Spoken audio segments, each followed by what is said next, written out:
Bicara tentang ilmu permagotan ini, kalau saya pribadi lebih banyak ke otodidak ya Pak ya, gitu. Kenapa? Saya mempelajari dari hari ke hari, saya benar-benar memegang, saya benar-benar merasakan, bahkan saya boleh dibilang pernah nginep di kandang insektarium saking mau ngelihat dia kawinnya kapan, gitu.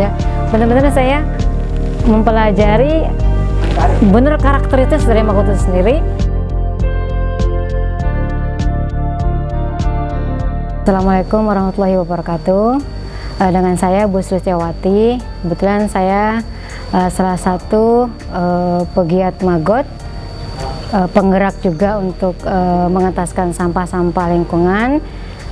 Saya sebagai pengawas juga di TPST 3R di Mutiara Bogor Raya.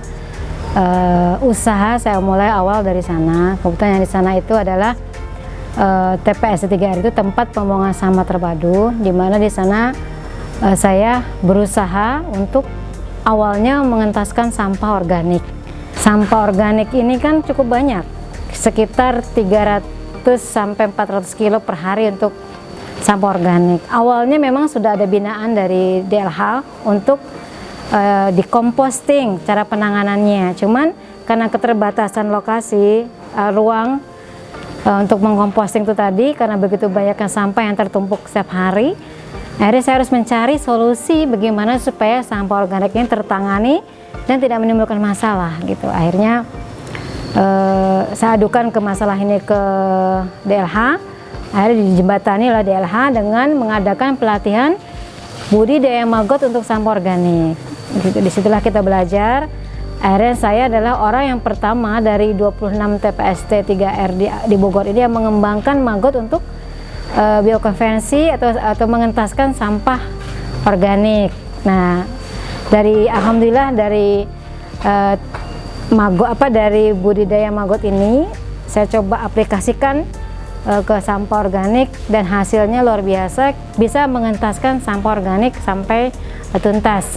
Banyak sebenarnya faktor yang bisa dijadikan alasan ya. Yang pertama yang jelas dari sisi penuntasan atau sampah, durasi atau jadwal atau istilahnya tenggang waktu yang dibutuhkan dari pengomposan manual dibandingkan dengan maggot ini jauh lebih singkat maggot. Kenapa?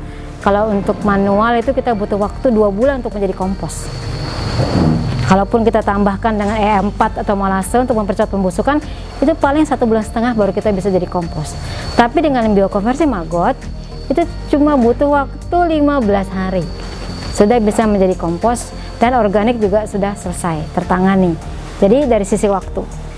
Dari sisi biaya, apalagi dengan pengomposan manual, kita menggunakan tenaga, effort yang luar biasa.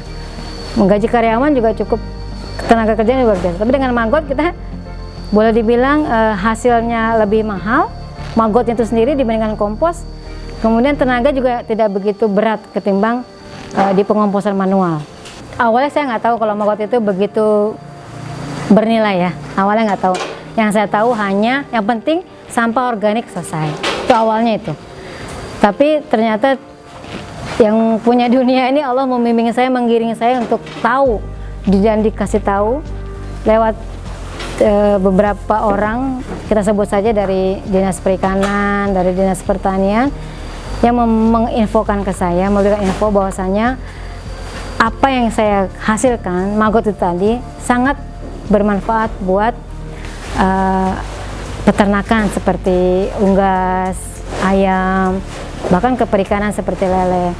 Dari situlah saya mendapatkan ilmu tambahan betapa apa yang saya kira tidak bernilai ternyata mempunyai nilai. Dari situlah makanya saya kembangkan maggot ini agar bisa lebih bermanfaat lagi. Akhirnya kita kompromi dengan beberapa komunitas masyarakat yang mau ikut andil bagian untuk membantu TPS atau sampah. Akhirnya alhamdulillah terkumpul untuk mendirikan semacam Pokdakan Budiata, kelompok budidaya ikan. Disitulah kita membangun kolam-kolam lele dengan 20 orang tadi. Dan situlah kita membangun kolam lele. Akhirnya kita manfaatkan maggot untuk sebagai pakan alternatif lele. Kemudian kita juga merekrut beberapa orang lagi untuk membangun peternakan puyuh. Disitulah kita juga mengembangkan maggot untuk pakan puyuh gitu. Kemudian kita juga merekrut beberapa orang lagi, kita akhirnya juga punya ternak ayam yang semuanya memang bermula dari maggot tadi sebagai pakannya, seperti itu. Dan terakhir, sebagai yang lahir terakhir itu namanya KWT, kelompok wanita tani. Kalau itu bukan manfaatin maggot, tapi memanfaatkan kasgotnya, di mana kasgot ini kita aplikasikan untuk bisa memupuk pertanian organik. Subhanallah, ternyata minat orang terhadap pertanian organik, apapun yang jenis organik, mau lele organik, ayam organik, itu jauh lebih besar minatnya, walaupun mungkin secara harga agak lebih tinggi, tapi orang milih mungkin secara sehatnya, seperti itu. Itu yang saya geluti selama ini. Dan yang kalau saya berdiri di sini di Yayasan Karangan Peduli, ini juga sebagai tangan panjang dari maggot tadi, usaha mengentaskan sampah dengan maggot. Kalau kami sudah berhasil di Bogor, apa salahnya kita melebarkan sayap ke Bekasi, di sini di Yayasan Karangan Peduli, dan disinilah kita juga sama ingin ikut andil untuk mengentaskan sampah Bekasi lewat biokonvensi maggot. Mudah-mudahan juga apa yang kami gagas di sini juga bisa kedepannya, cita-cita luhur kedepannya bisa mengedukasi semua warga yang ada di Bekasi betapa sampah itu tanggung jawab kita, dan ayo kita mulai mengelola sampah sebaik mungkin agar sampah itu tidak menimbulkan masalah. Di sini kita dirikan Yayasan Karangan Peduli, di mana di situ ada kata-kata peduli. Jadi kita peduli lingkungan dengan sampah. Peduli apa sajalah yang kita bisa nanti akan ciptakan. Mungkin bisa juga peduli terhadap pakan ternak yang sudah melambung tinggi. Nah, dengan maggot kan kita juga termasuk peduli. Jadi kita bisa menghidupkan kembali petani-petani yang sudah mati, petani lele, peternak ayam yang karena pakannya melambung tinggi. Insya Allah dengan maggot jadi menghidupkan kembali perekonomian mereka. Itu cita-cita kami. Karena kalau saya melihatnya, maggot ini ada dua. Yang pertama, memang maggot ini akan dijadikan sebagai solusi untuk mengentaskan sampah, itu non profit ya. Yang penting sampah tuntas, nanti kalau ada hasilnya itu bonus. Tapi ada juga mungkin beberapa kalangan yang ingin maggot itu justru dijadikan usaha atau profit. Itu mangga saja. Paling saya hanya kasih saran bagi yang memilih yang kedua ya. Kalau yang pertama sudah tidak perlulah karena hanya sebagai penuntas gitu kan ya. Nah, yang profit ini berarti kan harus benar-benar dipikirkan seperti itu. Kenapa? Yang pertama pasti hitung-hitungannya ya. Yang pertama, dia punya sampah berapa untuk usaha maggot, gitu kan?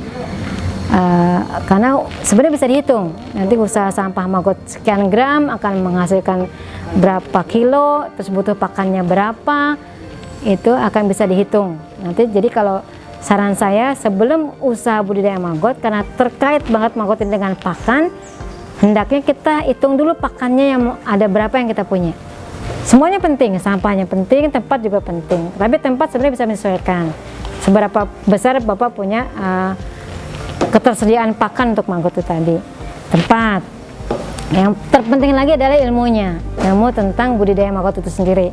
Karena walaupun ada pakan, walaupun ada tempat, kalau Bapak tidak pandai-pandai tentang ilmu permagotan ya, insya Allah juga itu akan menjadi kendala yang cukup lumayan lah seperti itu. Kalau saya sih siapa aja yang mau belajar, apapun niatnya, mau mengentaskan sampah kah atau mau lihat bisnis kah, saya terbuka.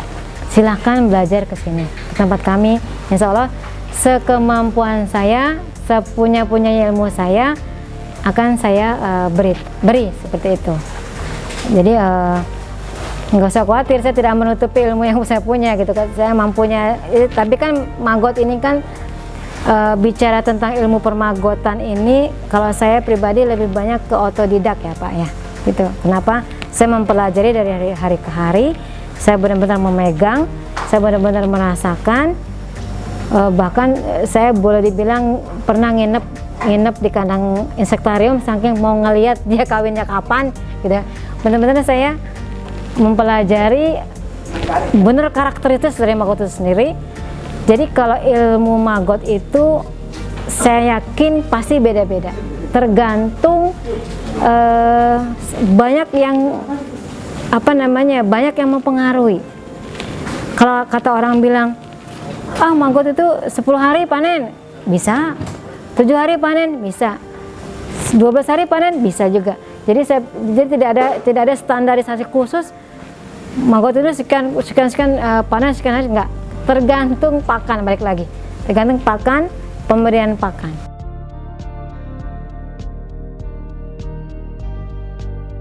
Bagi rekan-rekan atau kawan-kawan yang memang berniat ingin memperdalam tentang maggot ini dan memang belum sempat datang ke kami, ke Yayasan Kalangan Peduli ini, insya Allah nanti akan kami bagikan beberapa tips-tips atau ilmu-ilmu tentang berbudaya maggot ini, mungkin secara bertahap ya, karena memang terlalu banyak yang kita mau kupas. Mungkin kita akan nanti berikan atau kita akan kita akan kasih tahu mungkin nanti di insektarium akan seperti apa, SOP-nya apa saja di insektarium gitu. Kemudian tahapan-tahapan cara panen yang supaya panen itu gampang seperti apa, terus tahap-tahapan ketika kita mau memberikan pakan itu yang bagus seperti apa, karena nggak ngasal aja tahu-tahu kasih pakan ya nggak akan berhasil yang kayak gitu. Ada caranya khusus. Memberi makan maggot itu harus ada tahapannya, bukan sekedar biarpun kosong kasih pakan, nggak seperti, tapi ada SOP-nya, ada tahapan-tahapannya sebelum kasih pakan. Jadi insya Allah nanti boleh ikuti channel ini terus seperti itu. Terima kasih telah nonton channel ini di YouTube Ayu Berbagi. Silahkan like, share, and comment, oke? Dadah, udah gitu aja. Terima kasih Bu. Oke.